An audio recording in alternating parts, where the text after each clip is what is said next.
What's up, guys? We're back with another video. This is the weekend after the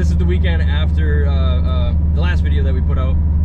We are gonna film today's project with Josh's BMW, getting it prepped for next weekend. We're headed down to DCTC, so we're swapping out some control arms, some bushings, and just kind of going over the car, finalizing, doing the final production more or less of the car, or finalizing the car. I would say that we're just doing a bunch of maintenance and going over the car to make sure that everything's at least going to be tight enough to race its first time. Because that's like the rule of thumb that I like to live by, is I'm not going to start really modifying a car until I've gone and raced it and seen what I want to modify. So true that. We're starting by just making sure it's solid, because anytime you're doing diagnostics, you want to start from an area where everything's as it should be. And right now we have one bad ball joint, two twisted, I'm going to call them camber arms. Okay. And I call them control arms, but whatever. BMW lingo. And yeah, and some really loose shift linkage. So get all that stuff back to where it should be, and then go run the car and see what it feels like. Right now we're headed to Elliott's with some tires. Gonna swap some rubber out, because Elliott's the tire man of Duluth, more or less. So gonna go do that before we start grinding on the car. Just got to Elliott's with the tires. Oh, we're vlogging. Sure. Damn. So we got going with Achilles ATR Sports. That'll make some people very upset. So yeah, we're gonna prep the car for grip racing, and here's our drift tires. Yeah, that's these tires are exclusively what I run in the drift car. So we have a fair amount of experience between autocrossing on these tires and drifting. And in my opinion, as far as the available grip and the way they break away, it's pretty predictable. It's not the most grippy tire available, but for the price, I think it's a good tire for the price. So for a practice event, it'll do fine. I think so too. So we're not going out there to win. We're just going out there to do pretty decent, hopefully. Yeah. Yeah. The whole goal is to just get some seat time in, get warmed up for the season. We're going to DCTC, so the amount of seat time that you get there and the type of track that it is, it's kind of unmatched as far as autocross goes in Minnesota, in my opinion. It's awesome. Super excited. This is Carlos's Evo here. He is having some issues getting the O2 sensor to communicate with the ECU right now, but it's ready for a tune after all the work he was doing this winter. Pretty excited. We'll make a video on that too when it's time. Oh,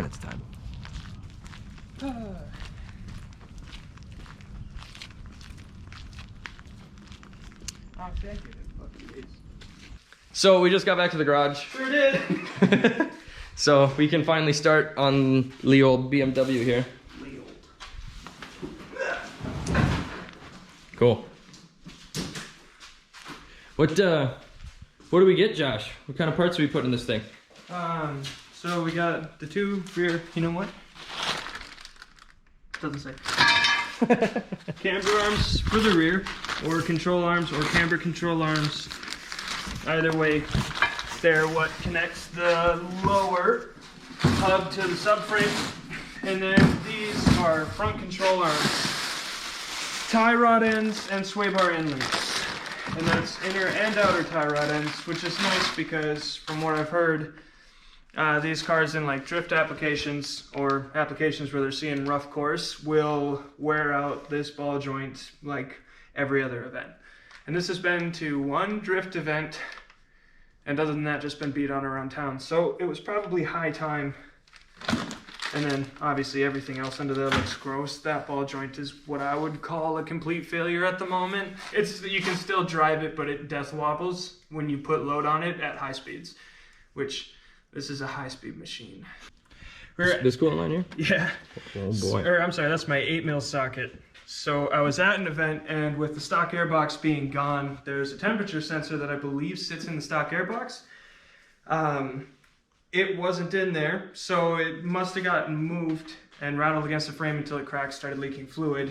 So I had an 8mm socket and no other idea what to do, so we put the socket in there. It was enough to keep passing coolant, and run the rest of the event. So now it needs to get out of there though, because that is not appropriate. And I figured like this just runs from the block to the throttle body for the heater. It's just right down there. If I had looked for 5 more minutes, I would have seen that and been able to just put the hose on there. But we can do that now, better late than never. Right on. Now that I got the MIG gas, I can start seam welding this thing, complete it, and then get it ready for paint. Gotta clean it yet, but getting there. Sweet. Just to try and show you guys what's going on with the rear control arms here. Josh might have a better explanation than I do, but yeah, you can see. You can see the gap on the bottom there, and then you can see how there's no gap at the top. The control arm, it's open on the bottom, and when you introduce a bunch of load to it, they actually twist. This one's got a cap on it, or a cap. This one's got a little cover on it, so you can't quite see. But yeah, that gap is supposed to be even along the whole control arm, and it is not. So we're gonna be replacing that, and then we're gonna be welding some material in between that gap to make sure that it doesn't flex when we're beating on it.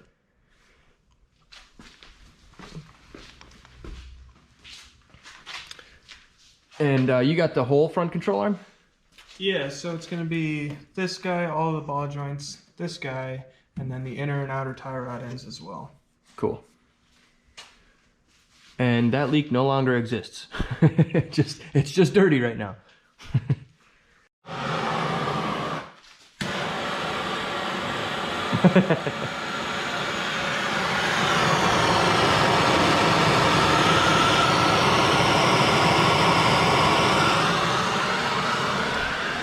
This little the outer tie rod has seen better days.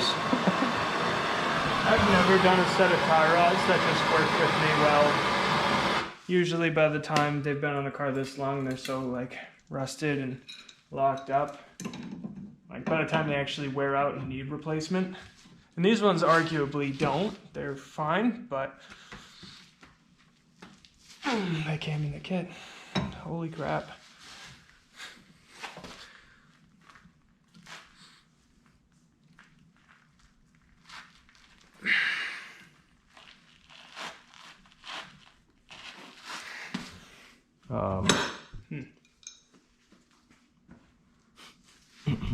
We paused for the trouble and then, yeah, we're successful now. We'll play the video again. Sweet. Yeah, just take a little heat and some smacks.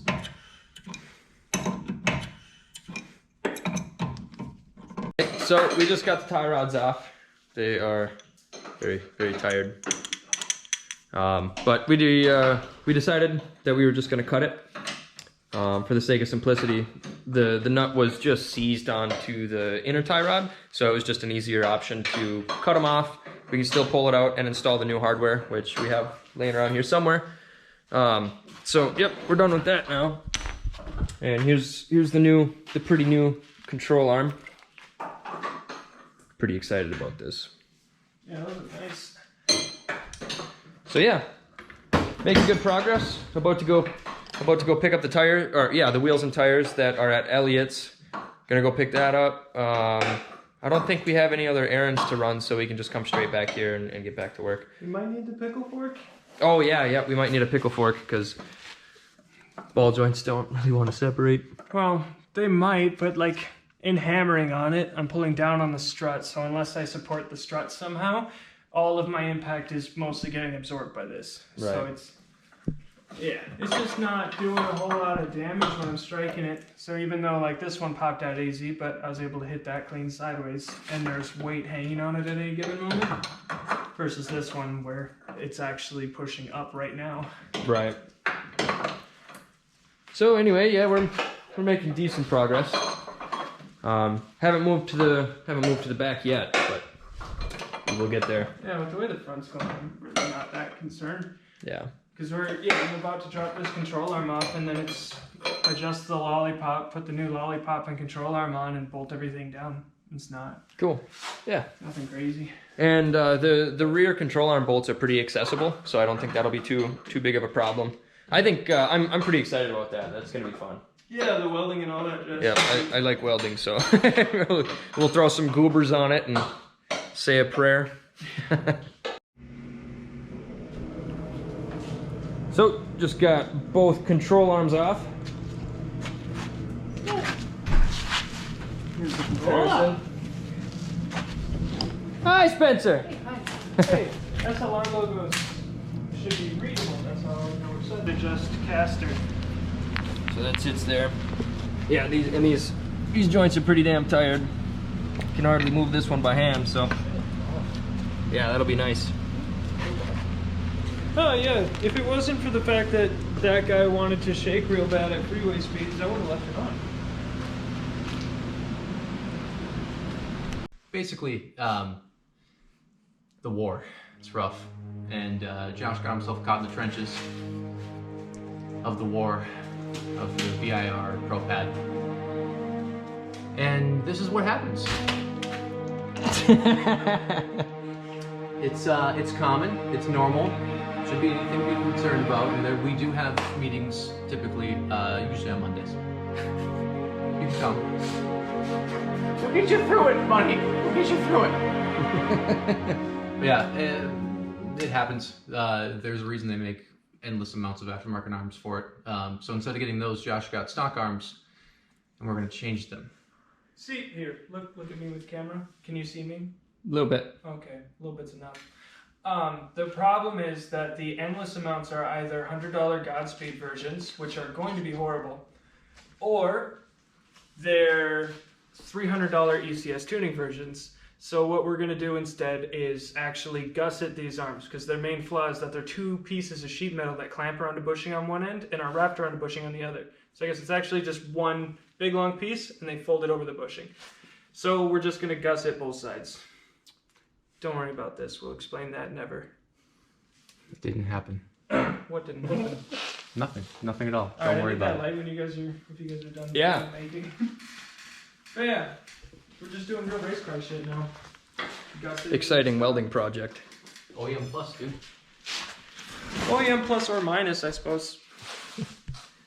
These 17s now look a lot like 18s, and I absolutely love it. Like this is gonna be pretty gnarly, I think. And we still have all the clearance, so when this thing goes up, it's gonna go in, and I have plenty of room there. And fitment's Sweet. not bad, considering we're only sitting on one tire right now. Oh yeah, no, it's she's race ready. So we're probably gonna come back tomorrow. That's what I'm thinking. We're gonna come back tomorrow and finish things up, get to those rear control arms, and if things are going smooth, probably, hopefully install the shifter. Yeah, rear control arms, finish up the front control arms, remount all the suspension, tie rod ends, and then front end's done. And while I'm doing that, you can be trying to drop those rear control arms or vice versa, I don't really care, but Right on. yeah, I'm excited for that. I've got literally like a massive set of hole cells so we can actually like raise the, it'll look neat. Cool. And I'm gonna go to work. And that might be all I do. Nerd. So hopefully that'll go smooth because the hardware holding in the rear control arms. Sorry, what camber arms? The rear camber arms. Camber arms, they're camber arms, right? Camber arms, control arms. They control camber, and they also control. Very controlling. Rude. So yeah, hopefully taking those out goes smooth because the hardware holding them together have seen better days. But It didn't look that bad. I don't know. It's just whether or not it's seized in the bushing, I know. But Yeah, so We'll see how it It goes. doesn't come out of the bushing. We'll see how it It's goes. This great piece of copper pipe that has done it so many times. that thing was done after last time. It was like folded. It like it's a piece of copper pipe that is the exact outer diameter of the bushing shell. And after doing it on the M3, one half of it looks flawless, and the other half, from how hard we had to hammer on it, was like completely mushroomed. So what you're saying is we can just get a new. We'll probably Copper need pipe. to get a new copper pipe. Why does it have to be copper? It doesn't, but for fuck's sakes, it's impressive. Like that thing is Doesn't have to be copper. It's going on the wall. It's gonna move with me. It'll be my child's first present. It doesn't have to be copper, it's just so much more impressive when it is. Seriously. I also lit it on fire for a while. Not the copper pipe, but the bushing. Oh, okay. Lit the bushing on fire for a while. What kind of car is that? The 46 M3, give or take $10,000 car. And out here, Spencer burning through bushing. $9,500. $9,500. The guy gave me for a $500 piece of back shit. because a light came on the way home. Now, yes, it was a module that's $3,600. We're not going to talk about it. I just got rid of it. It's Saturday now, and we're Sure, it's fucking. it's Saturday now, so we're coming back at it, all rusted up and ready to go. Oh, he's ready. He's got the hammer of truth. Yeah, we got to make a couple more runs, grab some extra tools, make the job a little easier, and just continue. Just keep doing what we're doing. Hopefully today we're looking to get to the rear control arms and maybe install the shifter. Depends on how things go. If things are going real smooth and we're moving at a good pace, maybe we can do that. But ultimately, it's up to the mastermind here. So Josh just got the front end of the BMW done for the most part. Yeah. Yeah. So he's moving on to the back right now to try and get those trailing arms off, or trailing arms, camber arms, control arms.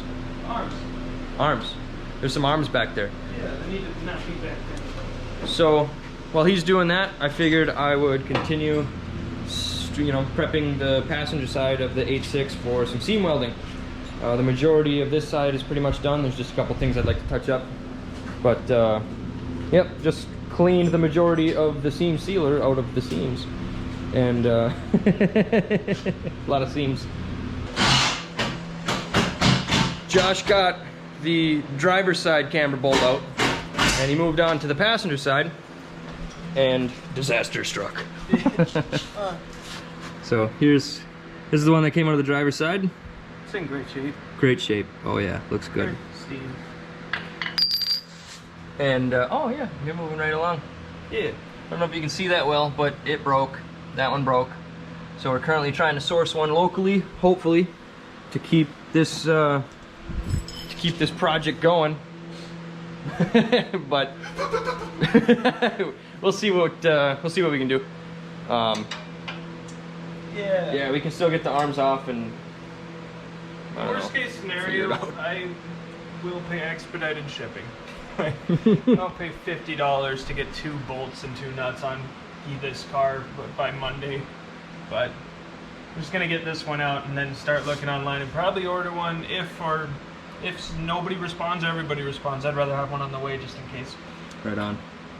Yep, so everything was going pretty well. And this, as far as I know for E36s, is still going pretty well, considering normally, from what I've heard, you have to burn out the bushing because the bolt will get seized in the collar. So the fact that I don't have to do that and I can still get this bolt out is pretty good news as far as I'm Heck concerned. yeah. Pros and cons, but first broken bolt on this car ever. So I can't be that upset about it considering I can, reach into it. But Well, and we did soak them in PB Blaster last night. yep, and then I soaked them again this morning before we went to go run errands and such. So Okay. yeah, So yeah, soak the bushing, soak the bolt everywhere. I mean, you can't use enough PB Blaster, so squirted that in there. Obviously, some heat was involved, and it still gave up. boy did it. But Josh didn't. I might. We're getting there. Heck yeah. At least it's almost sushi time. Ooh, sushi. We're gonna go get sushi.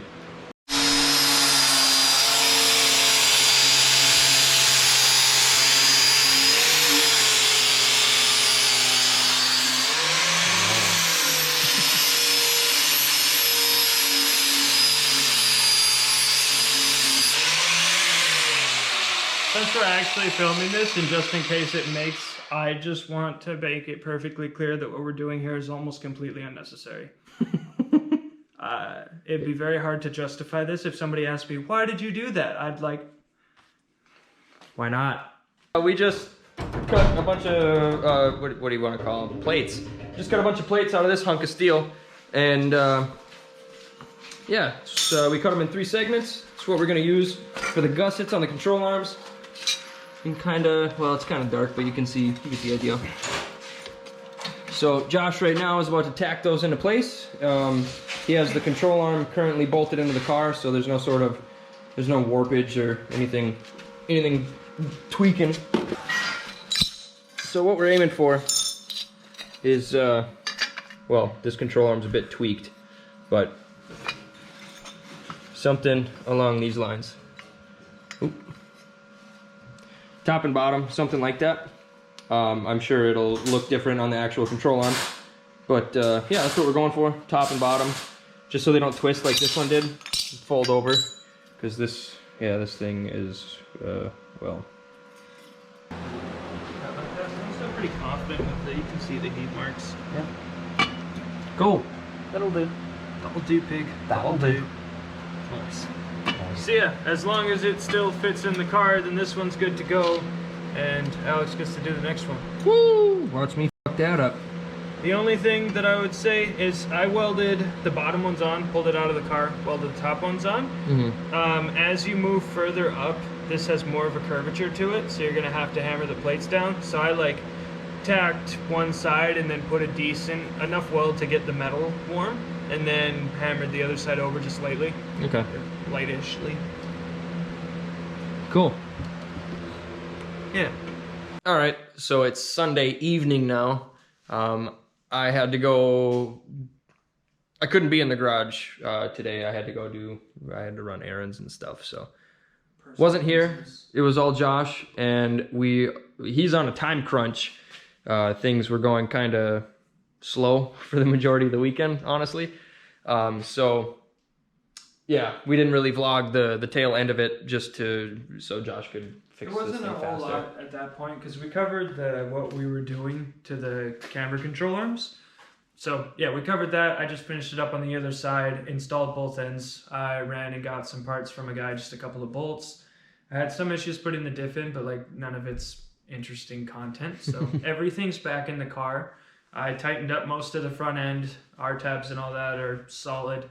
And so now we're just gonna adjust toe. John's here also. Hi, John. What's up? So yeah, the only thing left on the car, like you had mentioned, I think we're just gonna mess around with the toe, and that's kind of what is the plan? Are you going off of something, or are we just gonna do some trial and error, see how it feels? See, I have no idea. I probably should have dug up some specs, but I feel like anything I find for the E36 is going to be endurance racing kind of tuning, which is not going to be crazy toe out or anything because tire life. Right. Or it's going to be DTM, like this car runs for 30 minutes and then we throw it away. 30 minutes. 30 minutes. The alignment in the front, 7/16, that's what we're going to start with and see where that goes. Yeah, normally people would measure these in degrees, but... Well, that's what we did with this car, and it worked, felt really good, so. No, it works. It's just like, in terms of a frame of reference for anybody, it's kind of awkward, I guess. But, yeah, I'll see how it feels, and then I'll adjust it so that I like it, then you're gonna hate it. It'll be fun. Yeah, never messed with the alignment on a BMW, so I'm anticipating some trial and error. This will probably be back in here for some alignment adjustments. But who knows, maybe we'll get lucky and the car feels awesome, and we'll run it that way. It'll feel awesome. This is a pretty rowdy weekend. Yeah, this is a long weekend. A lot of garage time. Yeah, I think if there was less errands, it probably would have been done Saturday, if not Friday night. But yeah, it was like... We started at probably 1 in the afternoon every day. And it was 2... At best. Yeah, and it was 2 full days of running all over town. Yeah. Oh, we got to get this tool. Oh, forgot that tool. Yeah, and then even today, I get here and all I need to do is start bolting things back together and 2 trips to Menards for hardware. So. Yeah. We're set up for Japanese stuff, but we're not quite the BMW realm. I've never had to. I don't have to go to the store to get tools for the Japanese car because BMW decided to run different sizes. This chassis mounted shifter might be the next project before that. That will be on Autocross weekend. We're racing on Saturday. Sunday. We're racing on Sunday, so we have the majority of the weekend to try and get things done, or finalize things. But we'll see how that goes, because based off of this video, you see how long it takes us to do stuff. The next video will be we'll start shooting next weekend for Sunday. So the next video that we'll be putting out will be this car autocrossing and the whole trip. We're gonna capture the whole trip. Waking up early, how much that sucks, driving almost 3 hours to Rosemount, Minnesota to race at DCTC, which is always a good time. I've never been there when it was bad. I went down there and broke a car, and somebody lent me, of all cars, an E36 at the time. And that was my first E36 experience, and it was awesome. I ended up buying the car from the guy, Eric. So I'm really excited that Josh is giving me the opportunity. Name was Eric, or the guy's name No, was the guy Eric? that sold me the car, his name was Eric. What was the car's name? Fuck. If I get this car to turn out consistent lap times, then I'll be content knowing that even if the car doesn't beat anybody, I got the car somewhere near its potential. So after that, then there's, like, most of the stuff on this car is still stock. There's so much room. So if I get this thing, Absolutely. like if I can get this thing to run 3 at the same time in a row, I'm confident that now it's just adjustment and more parts. Yeah. That's also, we can pretty much adjust everything on this car on the trailer in the parking lot if we want to. Yeah, I'll be bringing the toe plates and all sorts of miscellaneous stuff. So if we're there and there's something we don't like, we'll throw the toe plates up, and it'll take us 5 minutes to align this thing and change some settings. Yeah, and it's the same thing with the toe on the rear end. You just jack up the rear end and loosen some bolts and pull it. Yeah. Can you bring this to Brownies? So I got most of the seam welding done. I got most of the seam welding done on the 8.6 yesterday. I just got a couple more areas, and then honestly, after that, it's pretty close to being able to go to Brownies. I gotta drop the drive shaft because that's currently just sitting on the ground. So I gotta pull the drive shaft all the way out of the car, and then it's pretty much ready to go on a trailer. And then all of the rest of the disassembly of the car for paint, I will do that at the paint shop. So I don't have a bunch of miscellaneous parts laying around in multiple garages. It'll all be localized to where it needs to be. Okay. The outro? What outro? There's an outro? Well, there's something to close the video. Like if you start it, and then I'll bring the camera next to you, and then Say something. see you later. Say, see you later, start and pull out. I'm uncomfortable with that. All right, then just start the damn thing. Not one for pulling out? Be original. Ask Do your mom. something weird. Ah! Is that on video? Yeah. That's the outro, John. Woo!